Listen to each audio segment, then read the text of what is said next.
ಅರಣ್ಯಕಾಂಡ ಅಧ್ಯಾಯ 13.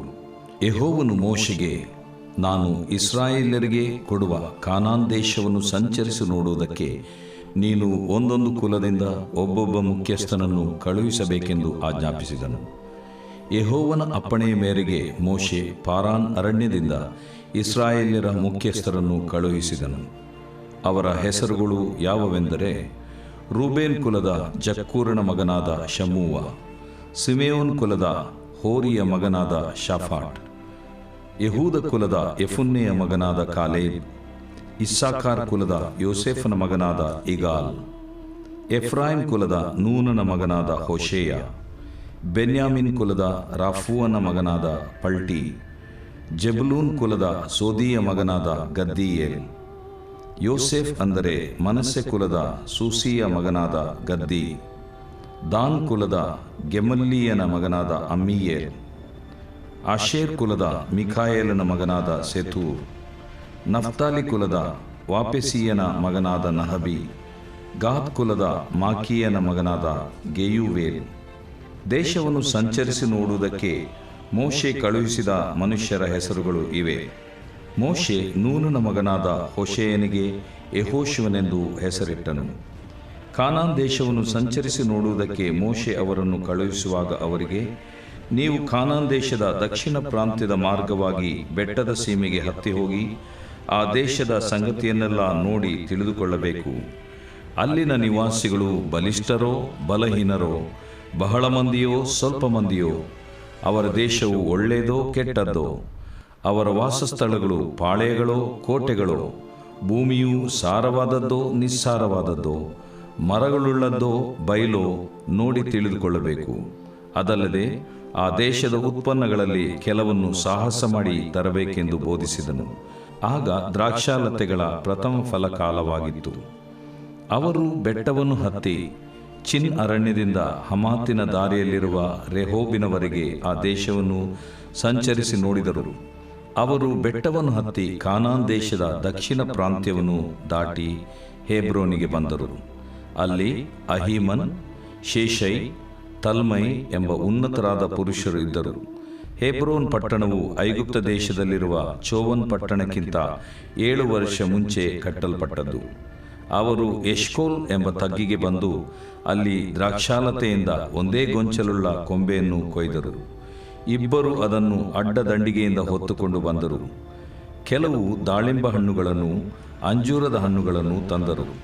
ಇಸ್ರಾಯೇಲ್ಯರು ಅಲ್ಲಿ ಆ ದ್ರಾಕ್ಷಿಯ ಗೊಂಚಲನ್ನು ಕೊಯ್ದದರಿಂದಲೇ ಆ ಸ್ಥಳಕ್ಕೆ ಎಷ್ಕೋಲ್ ಎಂದು ಹೆಸರುಂಟಾಯಿತು. ಅವರು 40 ದಿವಸಗಳು ಆ ದೇಶವನ್ನು ಸಂಚರಿಸಿ ನೋಡಿದ ಮೇಲೆ ಪಾರಾನ್ ಅರಣ್ಯದಲ್ಲಿದ್ದ ಮೋಶೆ, ಆರೋನರ ಮತ್ತು ಇಸ್ರಾಯೇಲ್ಯರ ಸರ್ವ ಸಮೂಹದವರ ಬಳಿಗೆ ಕಾದೇಶಿಗೆ ಬಂದು ಅವರಿಗೆ ಸಮಾಚಾರವನ್ನು ತಿಳಿಸಿ ಆ ದೇಶದ ಹಣ್ಣುಗಳನ್ನು ತೋರಿಸಿದರು. ಅವರು ಮೋಶೆಗೆ, ನೀನು ನಮ್ಮನ್ನು ಕಳುಹಿಸಿದ ದೇಶಕ್ಕೆ ಹೋದೆವು. ಅದು ಹಾಲು ಜೇನು ಹರಿಯುವ ದೇಶವೇ. ಅಲ್ಲಿನ ಹಣ್ಣುಗಳು ಇಂಥವು. ಆದರೆ ಆ ದೇಶದ ನಿವಾಸಿಗಳು ಬಲಿಷ್ಠರು. ಅವರಿರುವ ಪಟ್ಟಣಗಳು ದೊಡ್ಡವಾಗಿಯೂ ಕೋಟೆ ಕೊತ್ತಲುಗಳುಳ್ಳವಾಗಿಯೂ ಅವೆ. ಅದಲ್ಲದೆ ಅಲ್ಲಿ ಉನ್ನತರಾದ ಪುರುಷರನ್ನು ನೋಡಿದೆವು. ದಕ್ಷಿಣ ಸೀಮೆಯಲ್ಲಿ ಅಮಾಲೇಕ್ಯರು, ಬೆಟ್ಟದ ಸೀಮೆಯಲ್ಲಿ ಹಿತ್ತಿಯರು, ಯೆಬೂಸಿಯರು, ಅಮೋರಿಯರು ಇವರು, ಸಮುದ್ರ ತೀರದಲ್ಲಿ ಮತ್ತು ಯೋರ್ದಾನ್ ಹೊಳೆಯ ಬಳಿಯಲ್ಲಿ ಕಾನಾನ್ಯರು ವಾಸವಾಗಿದ್ದಾರೆ ಎಂದು ತಿಳಿಸಿದರು. ಇಸ್ರಾಯೇಲ್ಯರು ಮೋಶೆಗೆ ವಿರೋಧವಾಗಿ ಗುಣುಗುಟ್ಟಲಾಗಿ ಕಾಲೇಬನು ಅವರನ್ನು ಸುಮ್ಮನಿರಿಸಿ, ನಾವು ನಿರ್ಭಯವಾಗಿ ಆ ಬೆಟ್ಟದ ಸೀಮೆಗೆ ಹತ್ತಿ ಹೋಗಿ ಅದನ್ನು ಸ್ವಾಧೀನಪಡಿಸಿಕೊಳ್ಳೋಣ, ಅದನ್ನು ಜಯಿಸಬಲ್ಲೆವು ಎಂದು ಹೇಳಿದನು. ಆದರೆ ಅವನ ಜೊತೆಯಲ್ಲಿ ಹೋದವರು, ಆ ಜನರು ನಮಗಿಂತ ಬಲಿಷ್ಠರು, ಅವರ ಮೇಲೆ ಹೋಗುವುದಕ್ಕೆ ನಮಗೆ ಶಕ್ತಿ ಸಾಲದು ಅಂದರು. ಅದಲ್ಲದೆ ಇವರು ತಾವು ಸಂಚರಿಸಿ ನೋಡಿದ ದೇಶದ ವಿಷಯವಾಗಿ ಇಸ್ರಾಯೇಲರಿಗೆ ಅಶುಭ ಸಮಾಚಾರವನ್ನು ಹೇಳುವವರಾಗಿ, ನಾವು ಸಂಚರಿಸಿ ನೋಡಿದ ದೇಶವು ತನ್ನಲ್ಲಿ ವಾಸಿಸುವವರನ್ನು ನುಂಗಿಬಿಡುತ್ತದೆ. ಅದಲ್ಲದೆ ನಾವು ಅದರಲ್ಲಿ ನೋಡಿದ ಜನರೆಲ್ಲರೂ ಬಹಳ ಎತ್ತರವಾದವರು. ಅಲ್ಲಿ ನೆಫೀಲಿಯರನ್ನು ಅಂದರೆ ನೆಫೀಲಿಯ ವಂಶದವರಾದ ಉನ್ನತ ಪುರುಷರನ್ನು ನೋಡಿದೆವು. ನಾವು ಅವರ ಮುಂದೆ ಮಿಡತೆಗಳಂತೆ ಇದ್ದೇವೆಂದು ತಿಳಿದುಕೊಂಡೆವು. ಅವರಿಗೂ ನಾವು ಹಾಗೆಯೇ ತೋರಿದೆವು ಅಂದರು. ದೇವರು ಪ್ರೀತಿಸುವ ಪ್ರೀತಿಯ ಬಿಗ್ ಜೆ ಟಿ ವಿ ವೀಕ್ಷಕರೇ, ಬನ್ನಿರಿ ಎಂದು ದೇವರ ವಾಕ್ಯವನ್ನು ನಾವು ಅಧ್ಯಯನ ಮಾಡಿಕೊಳ್ಳುವಂತೆ ನಿಮ್ಮನ್ನು ಕರ್ತನಾದ ಯೇಸು ಕ್ರಿಸ್ತನ ಹೆಸರಿನಲ್ಲಿ ಸ್ವಾಗತ ಬಯಸ್ತೇವೆ. ಇಂದಿನ ನಮ್ಮ ಅಧ್ಯಯನ Aranyakanda 13, the book of numbers chapter 13. Aranyakanda 13ನೇ ಅಧ್ಯಾಯವನ್ನು ನಾವು ಅಧ್ಯಯನ ಮಾಡಿಕೊಳ್ಳೋದು ಮುಂಚಿತವಾಗಿ ಅರಣ್ಯಕಾಂಡ 12ರಲ್ಲಿ ಏನಿತ್ತು ಎಂಬುದಾಗಿ ಸ್ವಲ್ಪ ಯೋಚನೆ ಮಾಡಿಕೊಳ್ಳುವಂಥದ್ದು ಅಥವಾ ರೀಕ್ಯಾಪ್ ಮಾಡಿಕೊಳ್ಳುವಂಥದ್ದು ಒಳ್ಳೆಯದು. ಯಾಕಂತ ಹೇಳಿದ್ರೆ 11ನೇ ಅಧ್ಯಾಯದಲ್ಲಿ ಇಸ್ರಾಯೇಲರು ಗೊಣಗುಟ್ಟಿದ್ರು, ಭಾಳ ಜನ ಸತ್ತರು. ಆದರೆ ಆ ಗೊಣಗುಟ್ಟುವಿಕೆ ಬೆಂಕಿಯಿಂದ ಕೆಲವರು ಸತ್ತು ಹೋದರು. ಆದರೆ ಈಗ ನಾಯಕರು ಗೊಣಗುಟ್ಟುವಂಥದ್ದನ್ನು ನಾವು ನೋಡ್ತೀವಿ. ಮಹಿಳೆ ನಾಯಕಿ, ನಾಯಕ, ಒಬ್ಬ ಮಹಿಳೆ, ಒಬ್ಬ ಪುರುಷನು, ಮತ್ತು ಇಬ್ಬರು ಮೋಶೆಗೆ ಹತ್ತಿರವಾದವರೇ, ಒಂದೇ ಕುಟುಂಬದವರೇ. ದೇವರು ಒಂದು ಕುಟುಂಬವನ್ನೇ ಆಯ್ಕೆ ಮಾಡಿಕೊಂಡಿದ್ದನು. ಆರೋನ, ಮಿರ್ಯಾಮಳು ಇಬ್ಬರು ಮೋಶೆಗೆ ವಿರುದ್ಧವಾಗಿ ಗೊಣಗುಟ್ಟಿದ್ರು. ಅದಕ್ಕೆ ಕಾರಣ ಅವನ ಒಂದು ವೈಯಕ್ತಿಕ ಜೀವನದಲ್ಲಿ ಒಂದು ತೀರ್ಮಾನ ಮಾಡಿ ಕೂಶ್ ದೇಶದ ಸ್ತ್ರೀಯನ್ನು ಮದುವೆ ಆಗಿದ್ದನು. ಅದು ಇವರಿಬ್ಬರಿಗೂ ಇಷ್ಟವಾಗಿರಲಿಲ್ಲ ಅಂತ ಕಾಣ್ತದೆ. ಮುಖ್ಯವಾಗಿ ಮಿರ್ಯಾಮಳಿಗೆ ಇಷ್ಟವಾಗಿರಲಿಲ್ಲ ಅಂತ ಕಾಣ್ತದೆ. ಅದಕ್ಕೆ ಆಕೆಯು ಮೋಶೆಯ ವಿರುದ್ಧವಾಗಿ ಆರೋನನ ಜೊತೆಯಲ್ಲಿ ಸೇರಿಕೊಂಡು ದೇವರು ಮೋಶೆ ಮೂಲಕವಾಗಿ ಮಾತ್ರ ಮಾತಾಡಿದ, ನಮ್ಮ ಮೂಲಕವಾಗಿ ದೇವರು ಮಾತಾಡಲಿಲ್ವಾ ಎಂಬುದಾಗಿ ಒಂದು ಮಾತು. ದೇವರು ಮಾತಾಡೋದಕ್ಕೂ ಈ ಮದುವೆ ಆಗಿರುವಂಥ ಪರ್ಸ್ನಲ್ ಲೈಫ್ಗೂ ಏನು ಸಂಬಂಧ ಎಂಬುದಾಗಿ ನಾವು ಹೇಳ್ಬೋದು. ಕೆಲವು ಸಾರಿ ಏನಾಗ್ತದೆ, ನಮ್ಗೆ ಇಷ್ಟವಿಲ್ಲದಂಥ ಏನಾದರೂ ಘಟನೆ ಆಗಿಬಿಟ್ರೆ ಕೆಲವು ಆತ್ಮಿಕ ವಿಷಯಗಳನ್ನು ನಾವು ಮಿಕ್ಸ್ ಮಾಡಿ ಮಾತಾಡಿಬಿಡ್ತೀವಿ ಅಥವಾ ಲಿಂಕ್ ಮಾಡಿ ಮಾತಾಡಿಬಿಡ್ತೀವಿ. ಆ ರೀತಿಯಾಗಿ ಇಲ್ಲಿ ಈ ಸಹೋದರ ಸಹೋದರಿ ತನ್ನ ತಮ್ಮನ ಬಗ್ಗೆ ಆ ರೀತಿಯಾಗಿ ಮಾತಾಡಿಬಿಟ್ರು. ಮಾತಾಡಿದಾಗ ಅದನ್ನು ದೇವರು ಕೇಳಿಸ್ಕೊಂಡು ಬಂದು ದೇವರು ತನ್ನ ಸೇವಕನಿಗೆ ಸಪೋರ್ಟ್ ಮಾಡ್ತಾನೆ. ಒಂದು ವೇಳೆ ದೇವರು ಮೋಶೆ ಕೂಶ್ ದೇಶದ ಸ್ತ್ರೀಯನ್ನು ಮದುವೆ ಆಗಿದ್ದರ ಬಗ್ಗೆ ಸಪೋರ್ಟ್ ಮಾಡಿದನೇನು ಎಂಬುದಾಗಿ ನಮಗೆ ಗೊತ್ತಿಲ್ಲ. ಬಹುಶಃ ಒಂದು ವೇಳೆ ಅದು ತಪ್ಪಾಗಿದ್ದರೆ ದೇವರು ತಿಳಿಸ್ಬೋದಾಗಿತ್ತು, ಅಥವಾ ಮೋಶೆಯ ನಂತರ ಅದರ ಬಗ್ಗೆ ಪಶ್ಚಾತ್ತಾಪ ಪಟ್ಟಿರ್ಬೋದು. ಒಟ್ಟು ದೇವರು ಅದರ ವಿರುದ್ಧವಾಗಿ ಏನು ಮಾತಾಡಲಿಲ್ಲ. ದೇವರು ಆ ಕೃತ್ಯವನ್ನು ತನ್ನ ವೈಯಕ್ತಿಕ ಜೀವನದಲ್ಲಿ ಮೋಶೆ ಮದುವೆ ಆಗಿದ್ದರ ಬಗ್ಗೆ ಮಾತಾಡದೆ, ದೇವರು ಮೋಶೆಯ ಕ್ಯಾರೆಕ್ಟರನ್ನು, ಗುಣ ಸ್ವಭಾವವನ್ನು, ಅವನ ಗುಣಲಕ್ಷಣವನ್ನು ಕುರಿತು ಮಾತನಾಡುವಾಗ ಬಹಳಷ್ಟು ವಿಷಯಗಳನ್ನು ಹೇಳ್ತಾನೆ. ಅದರಲ್ಲಿ 3 ವಿಷಯಗಳೇನೆಂದರೆ, ಮೋಶೆ ಬಹು ಸಾತ್ವಿಕನು.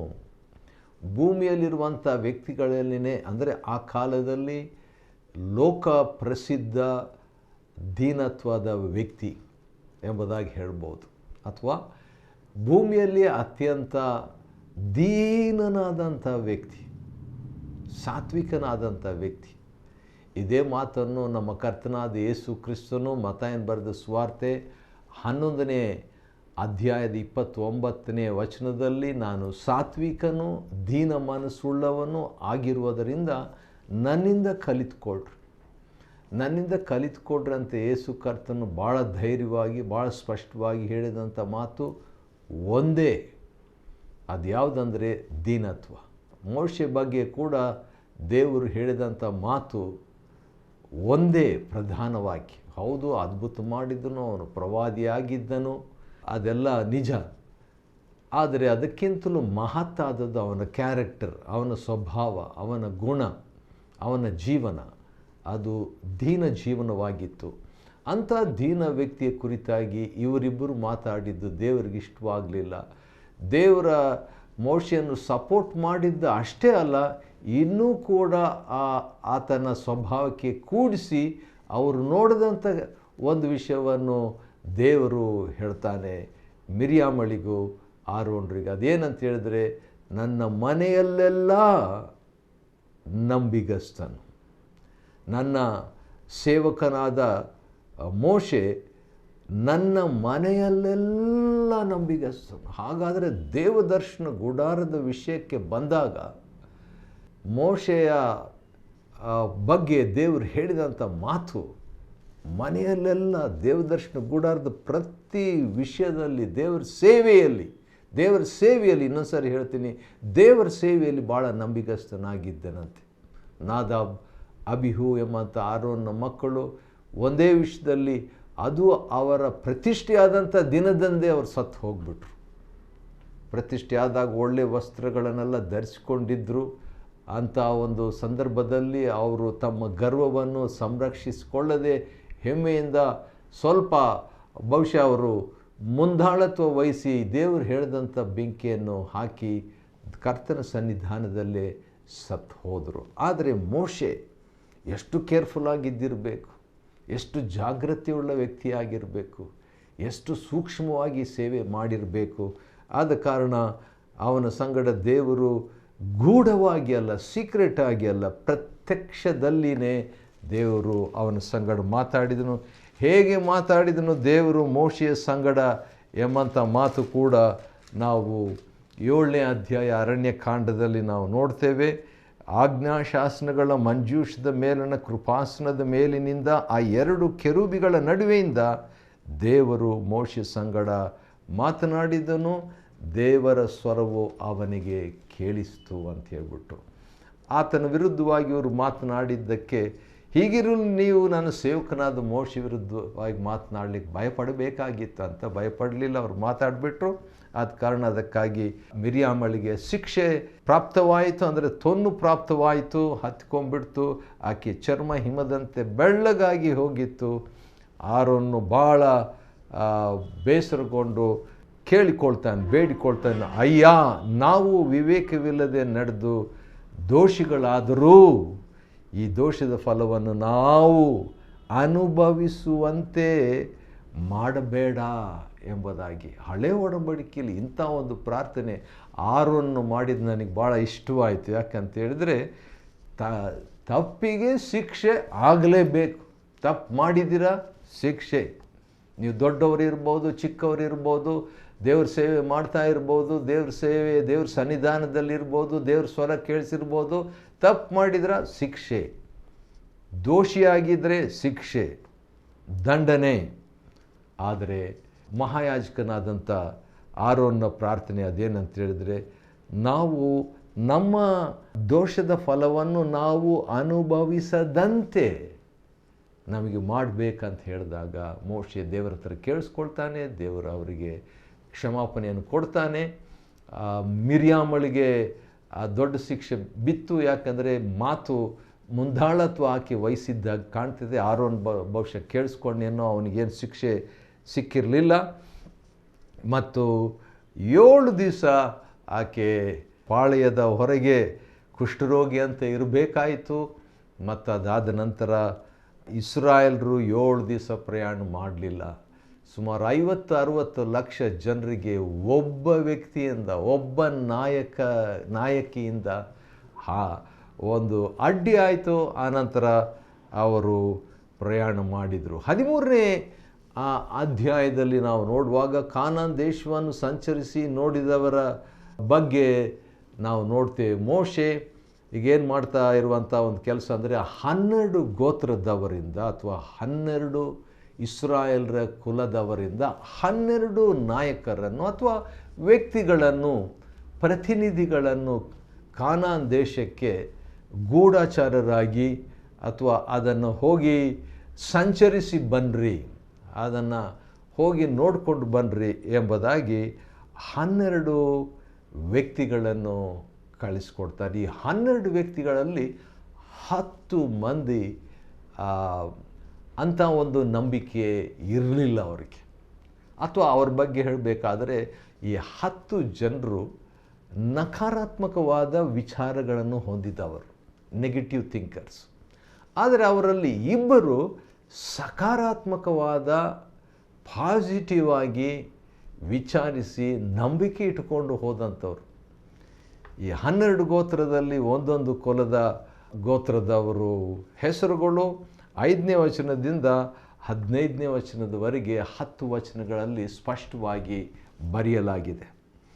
ಮತ್ತು ಈ ಒಬ್ಬೊಬ್ಬರ ಹೆಸರನ್ನು ನಾವು ನೋಡಿಕೊಳ್ಳುವಾಗ ನಮಗೆ ಆಶ್ಚರ್ಯ ಅನ್ನಿಸ್ಬೋದು. ಆದ ಕಾರಣ ಅದನ್ನು ನಾವು ನೋಡಿಕೊಳ್ಳೋಣ ಬನ್ನಿರಿ. 13ನೇ ಅಧ್ಯಾಯ 4ನೇ ವಚನದಲ್ಲಿ ರೂಬೆನ್ ಕುಲದಿಂದ ಶಮುವ ಅಂತ ಒಬ್ಬರು ಹೋದನಂತೆ. 4ನೇ ವಚನ, ಶಮುವ ಅಂತ ಹೇಳಿದರೆ ಹೆಸರುವಾಸಿ ಅಂತ ಅರ್ಥ. ಹೆಸರುವಾಸಿ ನಿಜ, ಆದರೆ ಅವನಲ್ಲಿ ಅಂಥ ಒಂದು ನಂಬಿಕೆ ಇರಲಿಲ್ಲ. ಹೆಸರುವಾಸಿಯಾಗಿರೋದು ಒಳ್ಳೆಯದೇ, ಆದರೆ ನಂಬಿಕೆ ಇಲ್ಲದಿದ್ದರೆ ಏನು ಪ್ರಯೋಜನ? ನಕಾರಾತ್ಮಕ ವ್ಯಕ್ತಿಯಾಗಿದ್ದರೆ ಏನು ಪ್ರಯೋಜನ? ಈ ವ್ಯಕ್ತಿ ಅಂಥವನೇ ಆಗಿದ್ದನಂತ ಅನಂತರ ಅವನು ರುಜುಪಡಿಸ್ತಾನೆ. ಅನಂತರ ಅವನು ದೇವರ ಶಿಕ್ಷೆಗೆ ಪಾತ್ರನಾಗಿ ರೋಗದಿಂದ ಸತ್ತು ಹೋಗ್ತಾನೆ ರೀ. 2ನೇದಾಗಿ 5ನೇ ವಚನದಲ್ಲಿ ಸಿಮಿಯೋನ್ ಕುಲದಿಂದ ಶಾಫಾಟ್ ಎಂಬಂಥ ವ್ಯಕ್ತಿ. ಶಾಫಾತ್ ಅಂತ ಹೇಳಿದರೆ ನ್ಯಾಯಾಧಿಪತಿ ಎಂಬುದಾಗಿ ಅರ್ಥ. ಜೆಹೋಷಾಫಾತ್, ಯೆಹೋವನೇ ನ್ಯಾಯಾಧಿಪತಿ, ನ್ಯಾಯ ತೀರಿಸುವವನು ಅಂತ ಹೇಳ್ಬಿಟ್ಟು ಶಾಫಾತ್ ಎಂಬಂಥ ವ್ಯಕ್ತಿ. ಹೌದು, ನ್ಯಾಯ ತೀರಿಸುವಂಥ ವ್ಯಕ್ತಿ, ಆದರೆ ಆವತ್ತಿನ ದಿವಸ ಅವನು ಮಿಸ್ಜಡ್ಜ್ ಮಾಡ್ತಾನೆ, ಸರಿಯಾಗಿ ನ್ಯಾಯ ತೀರಿಸ್ಕೊಳ್ಳಲಿಲ್ಲ, ಅದನ್ನು ಸರಿಯಾಗಿ ವಿವೇಚಿಸಲಿಲ್ಲ, ತಪ್ಪಾಗಿ ವಿವೇಚಿಸಿಕೊಂಡ ಹೆಸರು ಒಳ್ಳೆಯದೇ, ಆದರೆ ಜೀವನ ಹೆಸರಿಗೆ ತಕ್ಕಂತೆ ಆಗಲಿಲ್ಲ ಎಂಬುದನ್ನು ಆನಂತರ ಅವನು ರುಜುಪಡಿಸೋದನ್ನು ನೋಡ್ತೀವಿ. 6ನೇ ವಚನ, Aranyakanda 13:6, the book of numbers chapter 13 verse 6. ಯೆಹೂದ ಕುಲದಿಂದ ಕಾಲೇಬ್, ಇವನಿಗೆ ನಂಬಿಕೆ ಇತ್ತು ರೀ. ಕಾಲೇಬ್ ಅಂದರೆ ಆ ಹೆಸರಿನ ಅರ್ಥ ಫೋರ್ಸ್, ಬಲ, ದಾಳಿ, ಬಲಾತ್ಕಾರಿ ಅಂತ ಹೇಳ್ಬಿಟ್ಟು ಇದೆಯಲ್ವಾ, ಅಂಥ ಒಂದು ಛಲ ಹಿಡಿದಂಥ ಒಬ್ಬ ವ್ಯಕ್ತಿ. ಹೌದು, ನಂಬಿಕೆ ಇರುವಂಥ ವ್ಯಕ್ತಿ, ಛಲ ಹಿಡಿದ ವ್ಯಕ್ತಿ, ಪಟ್ಟು ಹಿಡಿದ ವ್ಯಕ್ತಿ, ಬಿಟ್ಟು ಬಿಡದ ವ್ಯಕ್ತಿ. ಕಾಲೇಬ್ ಅವನು ಹೆಸರಿಗೆ ತಕ್ಕಂಥ ಅಂಥ ಒಬ್ಬ ಮನುಷ್ಯನಾಗಿದ್ದನು. 7ನೇ ವಚನ, ಅರಣ್ಯಕಾಂಡ 13:7 ಇಸ್ಸಾಕಾರ್ ಕುಲದ ಯೋಸೇಫನ ಮಗನಾದ ಈಗಾಲ್ ಅಂತ ಹೇಳಿದರೆ ಪ್ರತೀಕಾರ ಮಾಡುವವನು ಅಂತ ಹೇಳ್ಬಿಟ್ಟು. ಹೌದು, ಪ್ರತೀಕಾರ ಮಾಡುವವನು, ಕಾಪಾಡುವವನು ಅಂತ ಒಂದು ಅರ್ಥ ಬರ್ತದೆ. ಆದರೆ ನಿಜವಾಗಿ ಇವನು ತನ್ನ ಮೇಲೆ ಪ್ರತೀಕಾರ ಮಾಡಿಕೊಂಡ. ಯಾಕಂದರೆ ನಕಾರಾತ್ಮಕ ವಿಚಾರ ಇದ್ದದರಿಂದ, ಅವಿಶ್ವಾಸ ಅವನಿಗೆ ಇದ್ದದರಿಂದ ಅವನು ಪ್ರತೀಕಾರ ತನ್ನ ಒಂದು ನಕಾರಾತ್ಮಕ ವಿಚಾರಕ್ಕೆ ಮಾಡಿಕೊಳ್ಳದೆ ಅವನೇನು ಮಾಡ್ತಾನೆ, ಹಾನಿಯನ್ನು ಉಂಟು ಮಾಡಿಕೊಳ್ತಾನೆ. ಸರಿ, ಉಳಿದಂಥ ಮೆಜಾರಿಟಿ ಜೊತೆಯಲ್ಲಿ ಸೇರಿಕೊಂಡು 8ನೇದಾಗಿ ಹೋಶೇಯನ ಬಗ್ಗೆ ನಾವು 8ನೇ ವಚನದಲ್ಲಿ ನಾವು ನೋಡ್ತೇವೆ ರೀ. ಎಫ್ರಾಯಿಮ್ ಕುಲದ ನೂನನ ಮಗನಾದ ಹೋಶೇಯ, ಇವನೇ ಯೆಹೋಶುವ ಅಂತ ಅನಂತರ ಇವನಿಗೆ ಹೆಸರು ಬರ್ತದೆ. ಹೋಶೇಯ ಅಂದರೆ ಬಿಡುಗಡೆ ಮಾಡುವವನು ಅಂತ. ಹೆಸರಿಗೆ ತಕ್ಕಂತೆ ಈ ಹೋಶೇಯನು ಅಥವಾ ಯೆಹೋಶುವನು ಅವನು ಹೋಗಿ ಜನರಿಗೆ ಬಿಡುಗಡೆಯ ವರ್ತಮಾನವನ್ನು ತರುವಾತನಾಗಿದ್ದಾನೆ. ನೂನನು ಅಂತ ಹೇಳ್ಬಿಟ್ಟು ಅವನ ತಂದೆ ಹೆಸರು ಯೆಹೋಶುವನ ಅಥವಾ ಹೋಶೇಯನ ತಂದೆ ಹೆಸರು ನೂನನು ಅಂತ ಹೇಳಿದರೆ ಪುನಃ ಚಿಗುರುವವನು ಅಂತ ಹೇಳ್ಬಿಟ್ಟು. ಏನಾದರೂ ನೀವು ಅದನ್ನು ನಾಶ ಮಾಡಿಬಿಟ್ರೆ ಮತ್ತೆ ಚಿಗುರುತ್ತಾ ಇರುವಂಥ ಒಬ್ಬ ವ್ಯಕ್ತಿಯ ಮಗನು ಇವನು. 9ನೇ ವಚನದಲ್ಲಿ ವಿಚಿತ್ರ ಹೆಸರು, ಬೆನ್ಯಾಮೀನ್ ಗೋತ್ರದಲ್ಲಿ ಪಲ್ಟಿ ಅಂತ ಹೇಳ್ಬಿಟ್ಟು ಒಬ್ಬ ವ್ಯಕ್ತಿ. ಹೆಸರಿನ ಅರ್ಥ ಪಲ್ಟಿ ಅಂತ ಇದೆ ಅಲ್ವಾ. ಪಲ್ಟಿ ಅಂತ ಹೇಳಿದ್ರೆ ಆ ಹೆಸರಿಗೆ ತಕ್ಕಂತೆಯೇ ಇವನು ಪಲ್ಟಿ ಹೊಡೆಯುವವನು, ಯಾಕಂದರೆ ತಪ್ಪಿಸಿಕೊಳ್ಳುವವನು. ಪಲ್ಟಿ ಅಂದರೆ ಸ್ಲಿಪ್, ಜಾರುವವನು ಅಂತ ಹೇಳ್ಬಿಟ್ಟು ಅದರ ಅರ್ಥ. ಅನಂತರ 10ನೇ ವಚನದಲ್ಲಿ ಜಬುಲೋನ್ ಗೋತ್ರದಿಂದ ಗದ್ದಿಯೇಲ್ ಎಂಬಂಥ ಒಬ್ಬ ವ್ಯಕ್ತಿ. ಗದಿಯೇಲ್ ಅಂತೇಳಿದರೆ ದೇವರ ಒಂದು ಸುಯೋಗ ಎಂಬುದಾಗಿ, ದೇವರ ಅದೃಷ್ಟ ಅಂತ ಕೂಡ ಹೇಳ್ಬೋದು.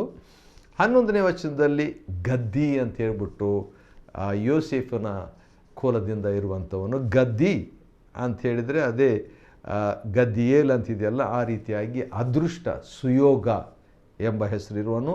ಆದರೆ ಇವನು ನಿಜವಾಗಿಯೂ ಅದೃಷ್ಟ ಇರಲಿಲ್ಲ, ಯಾಕಂದರೆ ಅವನು ಕಾನಾನ್ ದೇಶಕ್ಕೆ ಅವನು ಹೋಗಲಿಲ್ಲ. ಅದೃಷ್ಟ ಅಂತ ಹೆಸರಿದ್ದು ಏನು ಪ್ರಯೋಜನ? 12ನೇ ವಚನ ನೋಡುವಾಗ ದಾನ್ ಕುಲದಿಂದ ಅಮ್ಮಿಯೇಲ್. ಅಮ್ಮಿಯೇಲ್ ಅಂದರೆ ದೇವಜನರು ಅಂತ ಅರ್ಥ, ಪೀಪಲ್ ಆಫ್ ಗಾಡ್. ದೇವಜನರಾಗಿದ್ದಂಥ ಹೆಸರನ್ನು ಹೊತ್ಕೊಂಡು ದೇವಜನರಿಗೆ ತಕ್ಕಂಥ ವಿಶ್ವಾಸ ಇವನಿಗಿರಲಿಲ್ಲ. ಭಾಳ ಜನರು ಆ ರೀತಿಯಾಗಿ ಈ ದಿವಸಗಳಲ್ಲಿ ಇರ್ಲಿಕ್ಕೆ ಸಾಧ್ಯ. ದೇವಜನರಿಗೆ ತಕ್ಕಂಥ ವಿಶ್ವಾಸ ಅವರಿಗೆ, ವಿಶ್ವಾಸಿಗಳಿಗೆ ಅವಿಶ್ವಾಸ. 13ನೇ ವಚನದಲ್ಲಿ 13 ಅರಣ್ಯಕಾಂಡ, ಆಶೀರ್ ಕುಲದಿಂದ ಸೆತೂರ್ ಎಂಬ ಮನುಷ್ಯನನ್ನು ಆಯ್ಕೆ ಮಾಡಿಕೊಂಡು ಹೋಗಿ ಕಾನಾನ್ ದೇಶ ಸಂಚಾರ ಮಾಡ್ಕೊಂಡು ಬರಬೇಕಂತ. ಸೆತೂರ್ ಅಂತ ಹೇಳಿದ್ರೆ ಮರೆ, ಸೀಕ್ರೆಟ್, ರಹಸ್ಯ ಅಂತ ಅರ್ಥ. ಇವನು ರಹಸ್ಯವಾಗಿಯೇ ಹೋಗ್ಬಿಟ್ಟ. ಅದಕ್ಕೆ ಇನ್ನೊಂದು ಅರ್ಥ ಸೆತೂರ್ ಅಂದರೆ ಆಬ್ಸೆಂಟ್, ಅವನು ಕಾಣೆಯಾಗಿ ಹೋದ ಅಂತ. ಕೊನೆಗೆ ಅವನಿಗೆ ಅಪನಂಬಿಕೆ ಇದ್ದರಿಂದ ದೇವರಿಂದ ಶಿಕ್ಷೆ ಹೊಂದಿ ಕಾಣೆ ಆಗಿಬಿಟ್ಟ. 14ನೇ ವಚನದಲ್ಲಿ ನಾವು ನೋಡುವಾಗ ನಫ್ತಾಲಿ. ನಫ್ತಾಲಿ ಕುಲದಿಂದ ನಹಿಬಿ ಅಂಥೇಳಿದರೆ ಇವನ ಹೆಸರು ಕೂಡ ರಹಸ್ಯ ಎಂಬಂಥ ಹೆಸರೇ ಕೊಡ್ತದೆ. ಆದರೆ ಗುಪ್ತವಾದ ವ್ಯಕ್ತಿ, ಹಿಂದಿನ ವ್ಯಕ್ತಿ ಬಂದು ಮರೆಯಾದ. ಇಲ್ಲಿ ಒಬ್ಬರಿಗೊಬ್ಬರು ಅದೇ ರೀತಿಯಾಗಿ ಇರುವಂಥವರು. ಇವನ ಸೀಕ್ರೆಟ್ ಕೂಡ ವರ್ಕ್ ಆಗಲಿಲ್ಲ, ಕಡೆಗೆ ಸೀಕ್ರೆಟಾಗಿ ಇವನು ಹೊರಟೋದ. 15ನೇ ವಚನದಲ್ಲಿ ಗಾದ್ ಕುಲದಿಂದ ಗೆಯುವೇಲ್ ಎಂಬುದಾಗಿ, ದೇವರ ಗೌರವ ಎಂಬ ಹೆಸರನ್ನು ಹೊಂದಿದವನು. ಆದರೆ ದೇವರ ಗೌರವವನ್ನು ಇವನು ಅವಿಶ್ವಾಸದಿಂದ ಕಾಪಾಡಿಕೊಳ್ಳದೆ ಹೋದನು. ಇವರೆಲ್ಲರೂ ಸೇರಿಬಿಟ್ಟು ಹೋದರು, ಸಾಹಸ ಮಾಡಿದರು, 40 ದಿವಸ ದೇಶವನ್ನು ಸಂಚಾರ ಮಾಡಿದರು. 10 ಜನರು ಅವಿಶ್ವಾಸದ ವರದಿಯನ್ನು ತಗೊಂಡು ಬಂದರು. ಆದರೆ ಕಾಲೇಬನು ಮತ್ತು ಅವನ ಜೊತೆಯಲ್ಲಿ ಇದ್ದಂಥ ಯೆಹೋಶುವನು ಇವರು ಮಾತ್ರ ವಿಶ್ವಾಸದ ವರದಿಯನ್ನು ತಗೊಂಡು ಬಂದರು. ಈ ರೀತಿಯಾಗಿ 13ನೇ ಅಧ್ಯಾಯ ಅರಣ್ಯಕಾಂಡ ಮುಕ್ತಾಯವಾಗುತ್ತೆ. 13ನೇ ಅಧ್ಯಾಯವನ್ನು ನಾವು ಅಧ್ಯಯನ ಮಾಡಿಕೊಳ್ಳುವಂತೆ ದೇವರು ನಮಗೆ ಕೃಪೆ ಕೊಟ್ಟಿದ್ದಕ್ಕಾಗಿ ಆತನ ನಾಮಕ್ಕೆ ಸ್ತೋತ್ರವಾಗಲಿ. ದೇವರು ನಿಮ್ಮನ್ನು ಆಶೀರ್ವದಿಸಲಿ.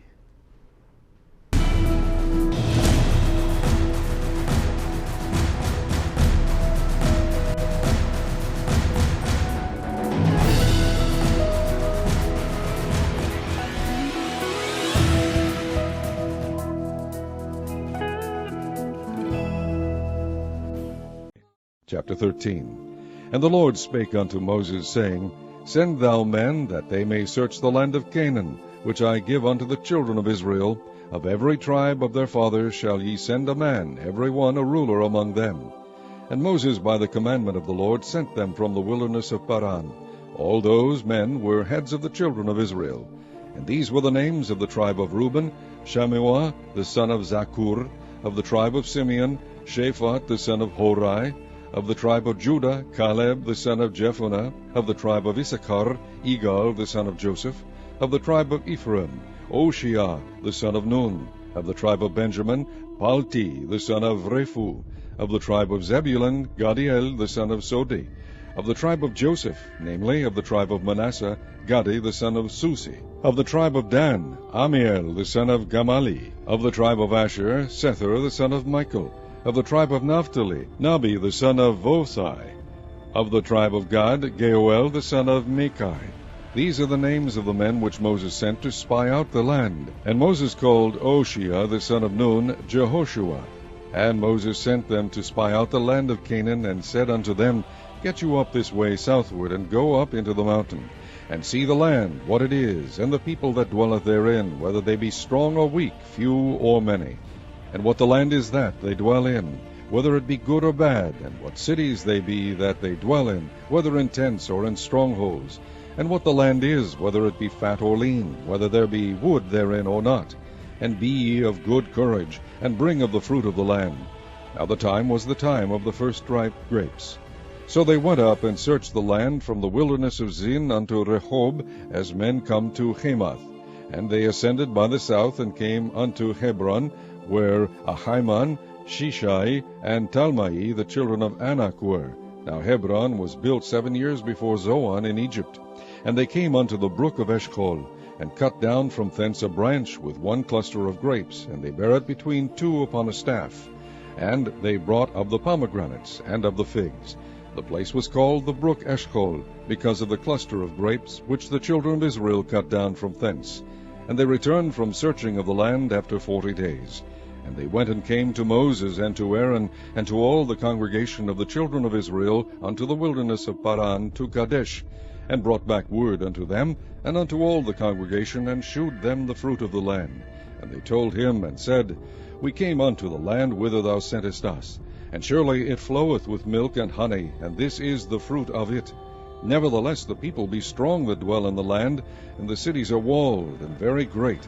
And moreover we saw the children of Anak there. The Amalekites dwell in the land of the south, and the Hittites, and the Jebusites, and the Amorites dwell in the mountains, and the Canaanites dwell by the sea, and by the coast of Jordan. And Caleb stilled the people before Moses, and said, Let us go up at once and possess it, for we are well able to overcome it. But the men that went up with him said, We be not able to go up against the people, for they are stronger than we. And they brought up an evil report of the land which they had searched unto the children of Israel, saying, The land through which we have gone to search it is a land that eateth up the inhabitants thereof, and all the people that we saw in it are men of great stature. And there we saw the giants, the sons of Anak, which come of the giants. And we were in our own sight as grasshoppers, and so we were in our own sight as